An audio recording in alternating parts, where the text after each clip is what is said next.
I believe nothing is for chance in life.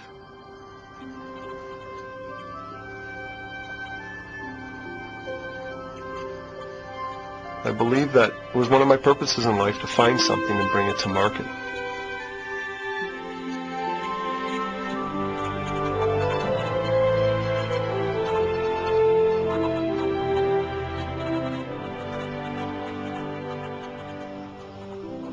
I believe that in my life I was led to this.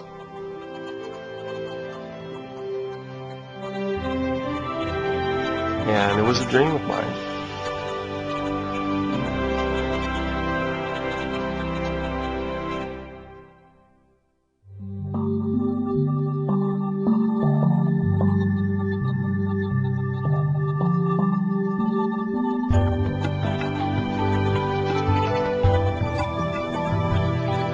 Blessed to travel the world a lot, and I found myself in Southeast Asia in about the mid-90s, and I came across this botanical mangosteen.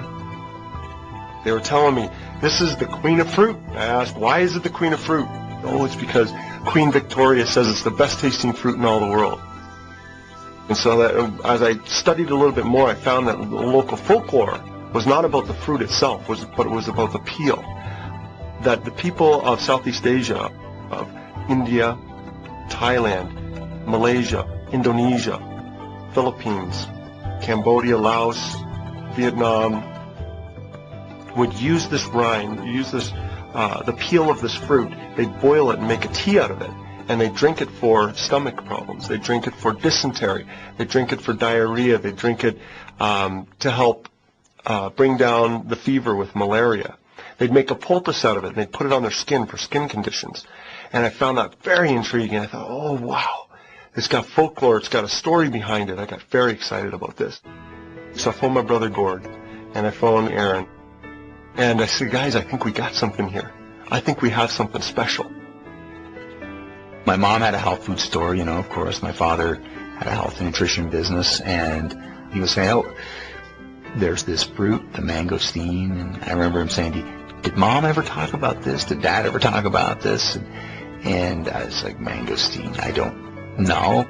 I'd never heard of it.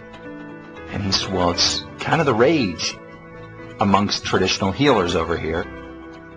Joe knew virtually everything there was to know about available supplements that were on the market, what they contained, what they did, and how they were to be used. And I remember for the first time getting a call from Joe saying, have you ever heard about the mangosteen? And I reflected, and I said, absolutely not. What is it?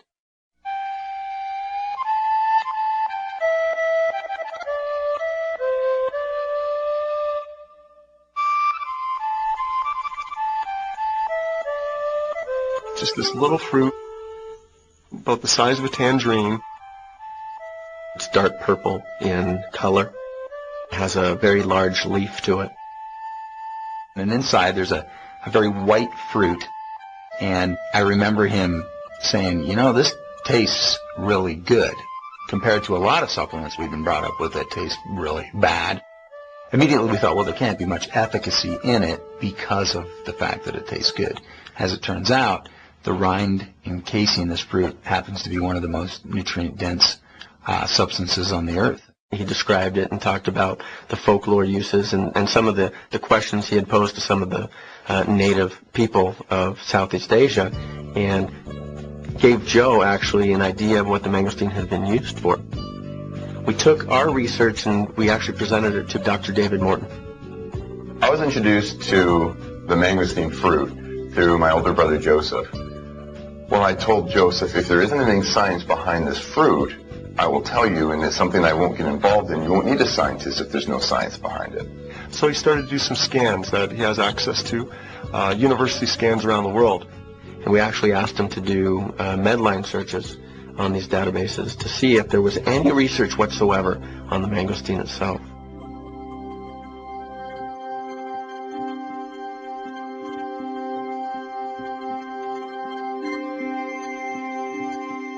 I started doing some searches on PubMed and got a couple of papers on the mangosteen fruit. The scientific name is Garcinia mangostana. The first one that I received was on anti-inflammatory properties. It was in 1979 from University of Madras in India. And anti-inflammatories are a big aspect of people's health, even though most people don't even realize it. But nowadays, people have a headache, they take an aspirin, which is an anti-inflammatory. They have joint pains, what do they take? An aspirin, which is an anti-inflammatory. And there's numerous side effects behind these. So this aspect of being an anti-inflammatory is a big part of the health industry. So I kept looking up and found another paper in anti-inflammatory from 1980, as well from University of Madras in India. And then the big one that came was from Sendai, Japan, where there's a laboratory there that did research on how the mangosteen fruit stops the body from having an inflammatory reaction. And that was a big paper to show what is a buzzword in the health industry is a COX inhibitor. It stops an enzyme in the body that makes your body have pain and swell and so forth. And he came back a couple weeks later with about 1.5 feet of research. We were stunned. He went and did a Medline search, and he came back with scads of documents about the scientific validity of as to why these things work. In the health industry, exaggerations can come. And Joseph and Gordon talk about 1.5 feet of paper research, and that is not an exaggeration. There really is 1.5 feet of research. As a matter of fact, one of the researchers went so far as to state that he found it very hard to believe that no one had actually introduced the mangosteen commercially to the market with all of the research that had been done on it. That's why when we originally talked to Dr. Templeman, he said, I don't want to look at this unless it's had science behind it, some peer-reviewed science.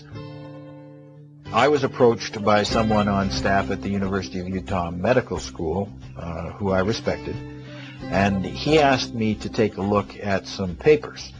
Now, all of these papers